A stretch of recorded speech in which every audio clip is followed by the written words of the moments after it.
ఇప్పుడు ఇండస్ట్రీలో ఒక ఇష్యూ జరుగుతుంది. సార్. ఈ థియేటర్స్ బంద్ చేయాలని, అవునండి. బంద్ చేయకూడదని.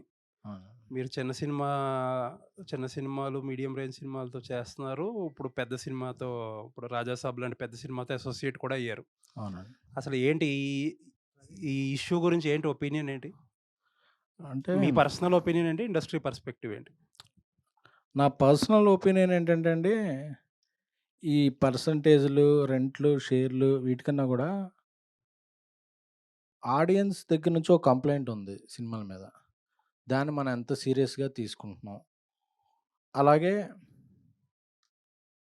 మేకింగ్ సైడు అది ఓ పర్సెంటేజ్ ఆఫ్ ఆడియన్స్ తగ్గిపోతున్నారు ఫస్ట్. మనం ఫుట్‌ఫాల్స్. ఎంత పర్సెంటేజ్ పంచుకుంటాం తర్వాత. థియేటర్‌కొచ్చే పర్సెంటేజ్ తగ్గిపోతున్నప్పుడు ఎక్కువ పర్సెంటేజ్‌లో వాళ్ళనెలా తీసుకురావాలనే దాని మీద పెద్దలు ఫస్ట్ కాన్సంట్రేట్ చేస్తే బావుంటదని. ఎందుకంటే వచ్చేది ఎక్కువ మందుంటే అన్ని సమస్యలు తీరిపోతాయి. ఇప్పుడు వచ్చేవాళ్ళు తగ్గిపోయారు గాబట్టే రెవెన్యూ తగ్గిపోయింది. ఇప్పుడు మేమెలాగా అన్నాం. వచ్చేవాళ్ళు ఎక్కువ ఎలా తెప్పించాలి అనే దానికి ఆడియన్స్ సైడ్ నుంచి కొన్ని ఇయున్నాయి.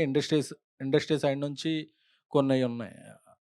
అవి రెక్టిఫై జరిగితే ముందు బావుంటదనేది నా ఇది. ఎందుకంటే ప్రతి చోట చూసేదేంటంటే టికెట్ రేట్స్ గురించి మాట్లాడుతున్నారు. అలాగే మధ్యలో ఈ పాప్‌కార్న్, కూల్ డ్రింక్స్ దీనివల్ల మేము దూరం అయిపోతున్నామని మాట్లాడుతున్నారు. దాన్ని ఎలా అడ్రెస్ చేయాలి?